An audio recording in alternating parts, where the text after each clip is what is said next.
최근 편리하면서도 안전한 먹을거리를 찾는 소비자들이 늘어나면서 1차 산업에만 머물렀던 수산업에 새로운 변화의 바람이 불고 있습니다.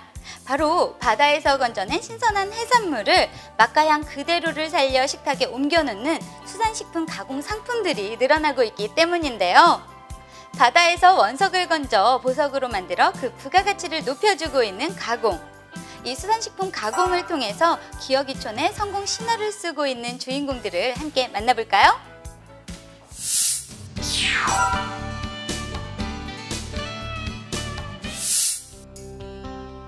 영양만점 해조류의 이색 변신을 만날 수 있는 이곳은 국내 유일의 해조류 베이커리인데요. 미역하고 다시마가 들어가서 좀 비릴 줄 알았는데 고소하고 맛있는 것 같아요. 맛 좋고 건강에도 좋은 해조류 쿠키로 남녀노소 모두의 입맛을 사로잡은 주인공은 청호 CM팜의 신세대 기어인 김민규 씨입니다.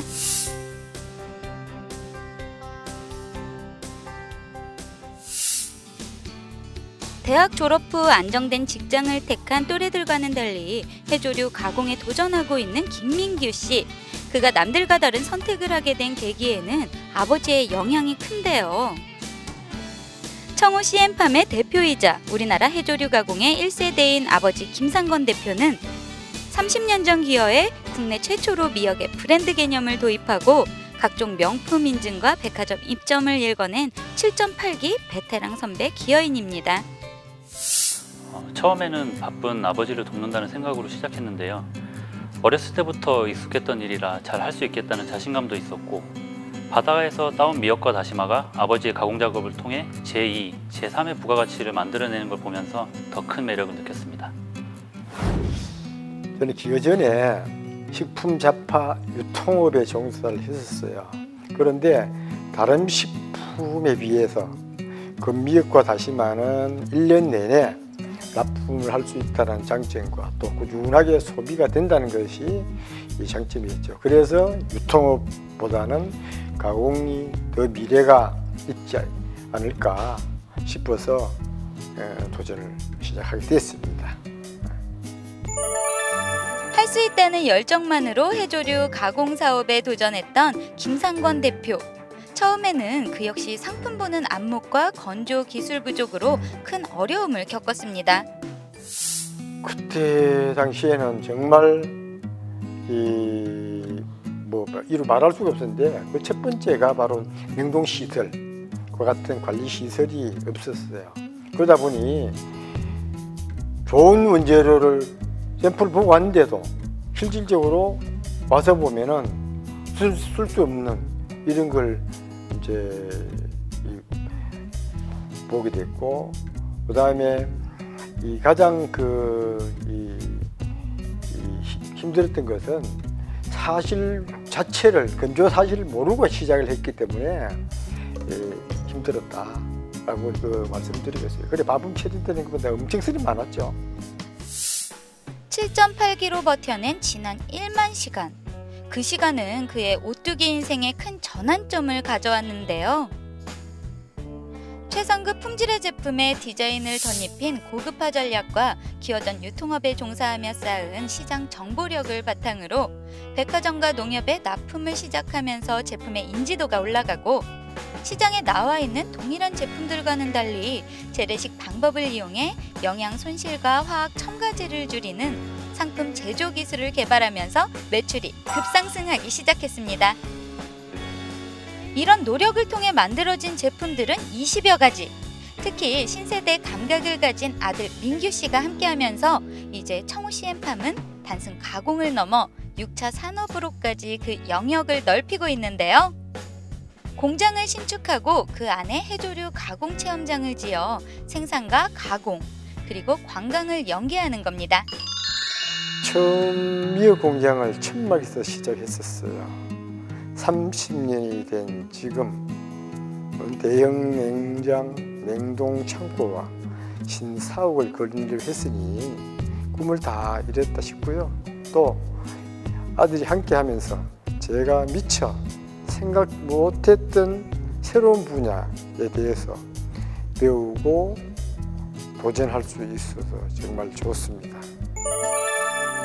아버지와 함께 하면서 제가 큰 밑그림을 그리면 아버지가 아주 작은 세세한 부분까지 일일이 알려주세요. 가공은 물론 경영 노하우까지 배울 수 있는 게 가장 큰 장점이라고 생각하고요. 그걸 바탕으로 새로운 일을 계획할 수 있어서 좋습니다. 김상건 대표와 아들 민규 씨는 요즘 새로운 미래도 준비하고 있는데요. 해조류를 발효시켜 식품의 소재로 활용하는 발효 기술과 해조류를 미래 먹을거리로 개발하기 위한 다양한 가공 기술 개발입니다. 가공업은 제품을 끊임없이 발전시킬 수 있다는 큰 매력이 있고요. 기어에서 가공에 도전하시는 분들은 좀 더 넓은 식견과 경험을 통해 기존과는 전혀 다른 새로운 제품을 만들 수 있다는 큰 장점이 있다고 생각을 합니다. 수산업에서 가공이 아직 활성화되지 않았기 때문에 도전하시는 분들에게는 큰 기회의 장이 될 수 있다고 봅니다. 그리고 장기적인 안목과 끈질긴 노력, 도전이 되신다면 반드시 가공으로 성공할 수 있다고 봅니다.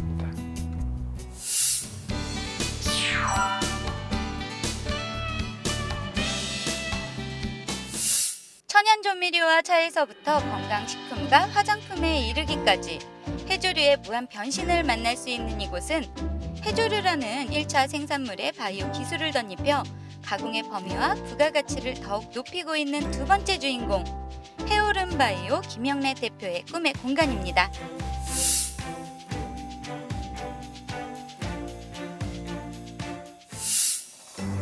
김영래 대표가 수룡 바이오푸드라는 이름으로 가공을 시작한 건 지난 2007년. 다시마 맛내기 티백을 시작으로 8년 만에 20여 가지의 신제품을 출시해 특허 등록을 마치고 백화점과 대형 유통업체에 납품해 좋은 제품으로 인정받기까지 숨가쁘게 달려온 지난 8년의 시간은 그에게 끊임없는 도전의 연속이었습니다. 기어에서 처음에 해조류 양식을 했었고요. 이후에 수익을 고려해 넙치 양식으로 바꾸었는데 어크 하락과 맞물려 사업성이 크게 떨어졌습니다. 그러던 차에 곰곰이 소비자들의 수요를 분석해보니 1차 생산물보다 이를 이용한 가공식품을 더 많이 찾더라고요. 그래서 과감하게 넙치 양식을 접고 가공하기 좀 더 쉽고 이미 생리를 알고 있는 해조류 가공에 본격적으로 뛰어들었습니다. 큰 뜻을 품고 뛰어든 해조류 가공. 생각과 마음은 이미 성공 가도를 달리고 있었지만 현실은 가공 제품 아이템과 기술 부족이라는 한계에 부딪혀 한 발짝도 나가지 못하고 있었습니다. 막막했지요. 전쟁터에 나오는데 무기가 없는 심정이랄까요. 눈앞이 흐리다 못해 캄캄하더라고요. 그런데 그때 생각나는 곳이 바로 국립수산과학원이었어요. 부랴부랴 찾아가 사정을 말하고 도움을 요청했는데 그 순간 걱정 가득했던 내 인생의 터닝 포인트가 됐죠. 간절한 마음으로 찾아간 국립수산과학원. 바로 이곳에서 그는 새로운 희망을 찾게 됐는데요. 국립수산과학원의 연구력과 기술이 만들어낸 다양한 제품들을 만나고 기술 전수를 통해 공장이 돌아가면서 본격적으로 제품이 출시되자 사업은 순풍에 돛단 듯 풀리기 시작했습니다. 또 국립수산과학원의 소개로 지역의 대학교들과도 차례로 산학 협력을 맺으면서 해오름 바이오는 일반 식품 가공을 넘어 글로벌 헬스케어 기능성 소재 개발로까지 해조류 가공의 영역을 더 넓혀가고 있는데요. 이런 노력으로 만들어진 20여 가지의 제품들이 각종 박람회에 초청돼 브랜드 인지도가 높아지고 유통시장과 매출이 꾸준히 증가하면서 올해는 최고의 매출을 기대하고 있습니다. 처음 자본을 투자한 공장이 돌아가지 못할 때는 괜히 도전했나 하는 후회가 컸습니다. 하지만 훌륭한 연구와 뛰어난 기술로 함께 해주는 기관들과 같이 만든 제품을 꾸준히 사고 품질을 인정해주는 소비자들이 있어 매출이 꾸준히 증가하는 것을 보면서 가공이야말로 오늘보다 내일이 더 기대되는 사업이라는 사실을 확신하고 있습니다. 해조류 가공에 미래를 건 김영래 대표는 그동안 축적된 기술들을 바탕으로 새로운 제품 연구를 진행하고 있는데요. 지역 특산물인 멸치를 이용한 생균 발효 유산균 소스 제품 개발로 기존의 탈염 기술과 발효 기술을 접목해 더 맛있고 건강한 소스를 만드는 겁니다. 매년 늘어나는 소비자들의 수요와 시장 규모를 볼 때 수산물 가공업은 분명 미래가 있는 사업입니다. 도전을 원하시는 분들이라면 주저하지 마시고 충분한 정보와 창의적인 생각으로 가공업에 도전해 보시기 바랍니다. 한식의 세계화와 한랄식품의 수출 통로가 개척되면서 그동안 가공 분야에 약했던 우리 수산물 가공에도 새로운 도약의 기회를 맞고 있는데요. 기어인 여러분, 남다른 생각과 꾸준한 노력, 그리고 탄탄한 준비로 미래 수산물 가공 분야의 성공 신화의 주인공이 되보시는 건 어떨까요?